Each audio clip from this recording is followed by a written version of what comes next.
français, et donc je lis en français, parce que moi je lis que le français. Arrêtez le massacre, Gaza, citoyens israéliens solidaires avec Gaza. Voilà. Donc, déjà bonsoir.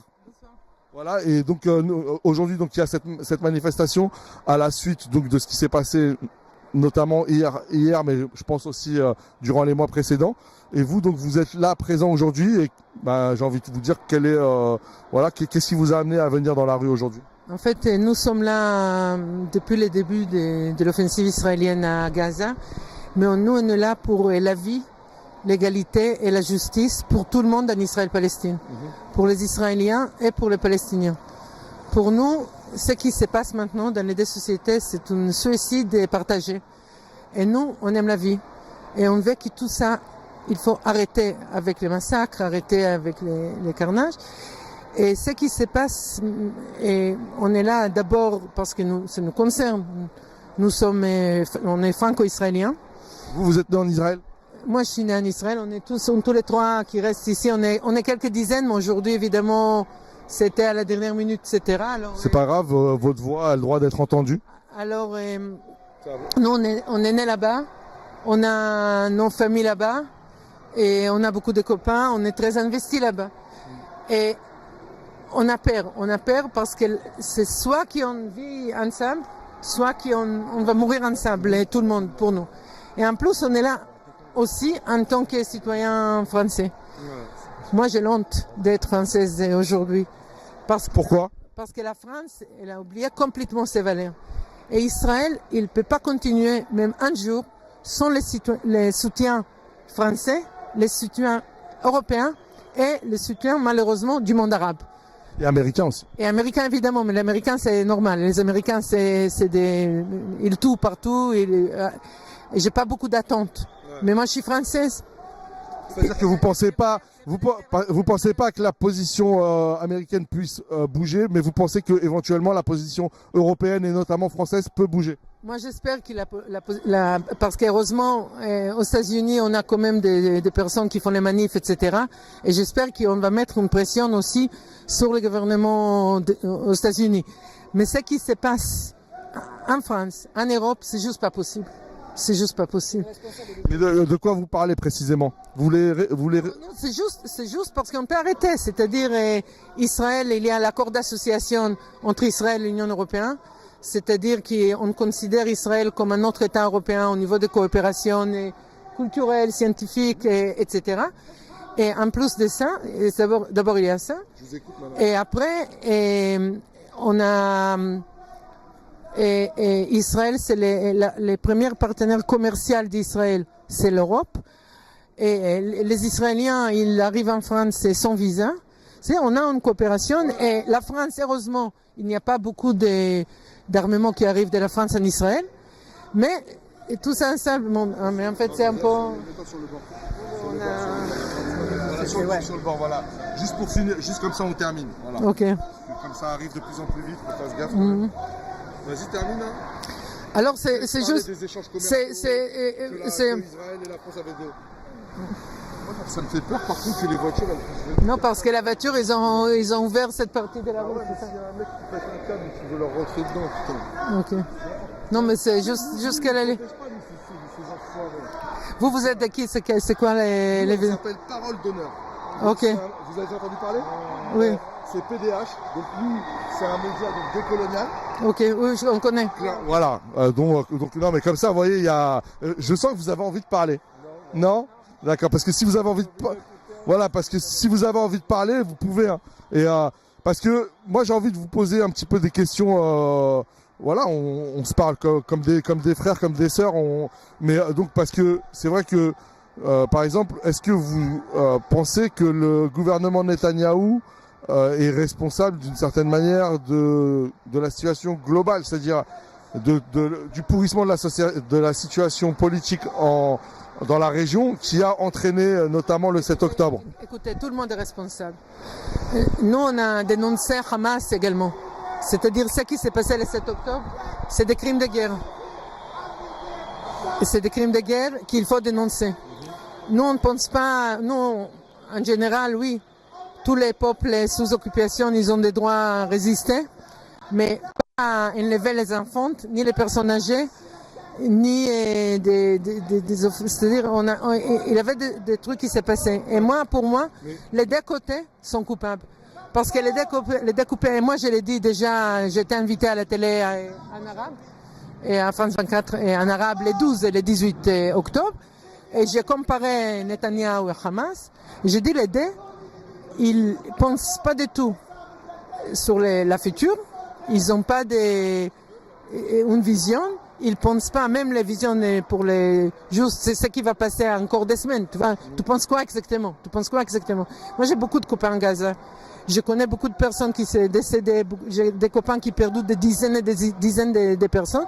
Et je pense que Hamas, il a travaillé contre son peuple. Je pense pas du tout que Hamas, mais évidemment les deux côtés. Mais c'est comme une grossesse.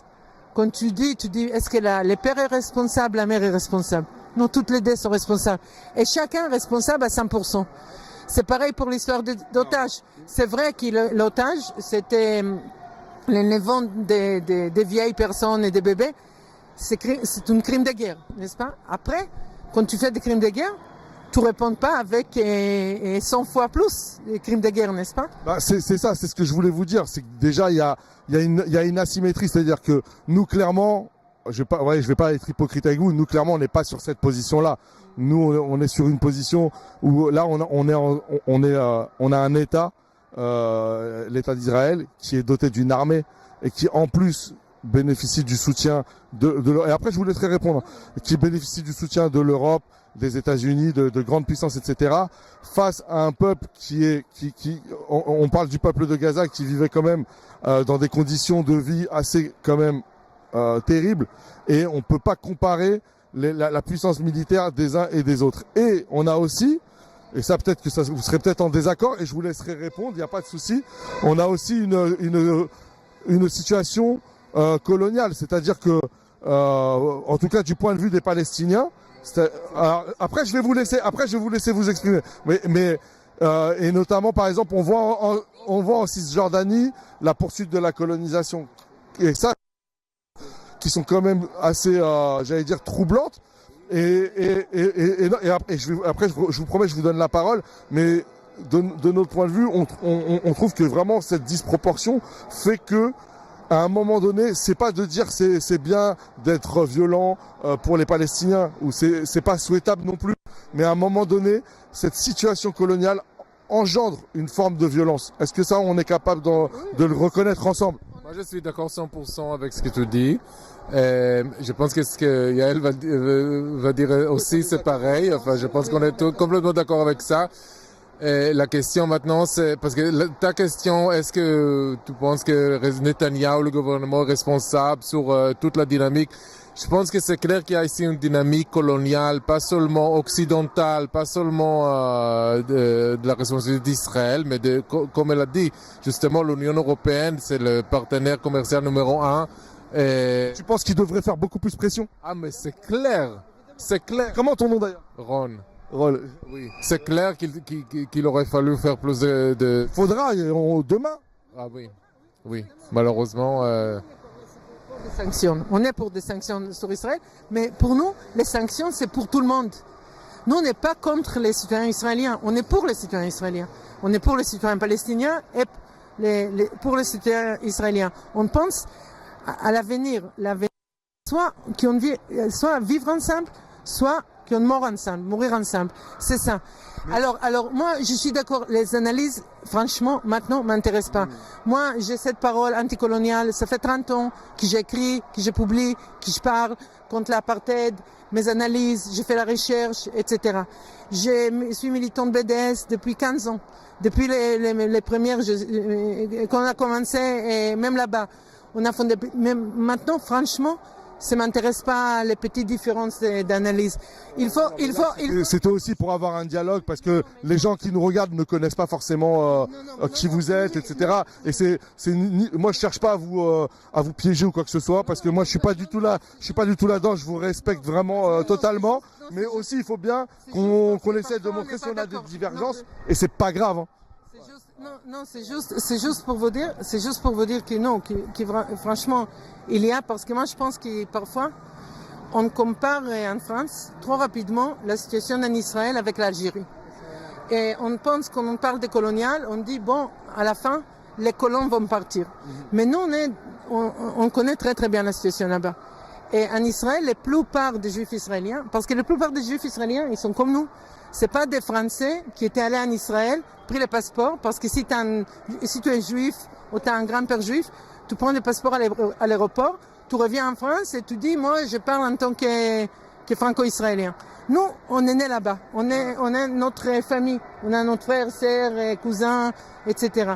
Et nous, on sait qu'aujourd'hui, il y a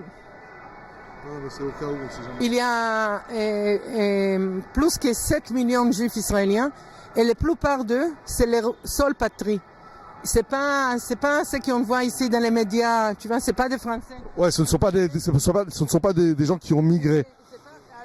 Mais bien sûr, mais c'est de toute façon, mais même dans la guerre d'Algérie, et même si c'est des gens qui étaient arrivés en tant que migrants, bien sûr, il y a des drames humains, parce que justement, il y a un peuplement qui est lié au fait colonial. Ce peuplement, il est lié au fait, et c'est bien sûr que c'est dramatique. C'est dramatique parce que quelles que soient les modalités, il y a des drames humains qui se jouent. Ça, c'est évident. On va avancer. Sauf qu'en Algérie, il y avait une métropole et les gens sont revenus à la métropole. Ce n'est pas le cas chez les Juifs en Israël. Ils ne vont pas nulle part. Et ça, c'est clair pour moi, c'est clair pour elle. Malheureusement, c'est pas clair pour tout le monde dans ce mouvement que je soutiens, parce que je suis contre le massacre. Je comprends la guerre. Mais évidemment, je ne peux pas soutenir l'expulsion de mon peuple. C'est exactement, c'est-à-dire qu'on est lié. Vous voulez rester là? Non, en fait, on va partir. Ah ouais, attention. Il y a Guiraud. Ouais. En tout cas, je vous remercie. C'est juste en fait, on doit avancer. C'est exactement ça. C'est-à-dire, tu peux pas. Quand on fait crime de guerre, la riposte peut pas être 100 fois crime de guerre. Alors, c'est pareil pour ça. C'est vrai qu'Israël a commencé les mouvements sionistes, et nous, personnellement, on ne pense pas que tous les Juifs au monde doivent trouver leur place en Israël, évidemment. Mais aujourd'hui, on a un peuple là-bas. Et nous, en fait, vous voulez qu'on réfléchisse un avenir avec les gens qui sont là. Exactement. J'ai bien compris. Voilà. Après, et ça serait génial qu'on puisse à un moment donné peut-être vous recevoir à nouveau et continuer à. C'est comment votre. D'accord. Yael. Et le mouvement, c'est. Nous sommes Israéliens pour la vie, la justice et l'égalité en Israël-Palestine. Ok. Et par exemple, vous connaissez des mouvements comme Tzedek et le JF? On connaît tout. Oui. Très bien. Et en tout cas, merci d'avoir répondu. Avec au revoir, bonne soirée. On est combien? Ah non, on n'est pas en live. Ouais. Non, t'as raison. Au revoir. Il y a Mehdi qui va chercher David Guiraud, je sais pas où il est.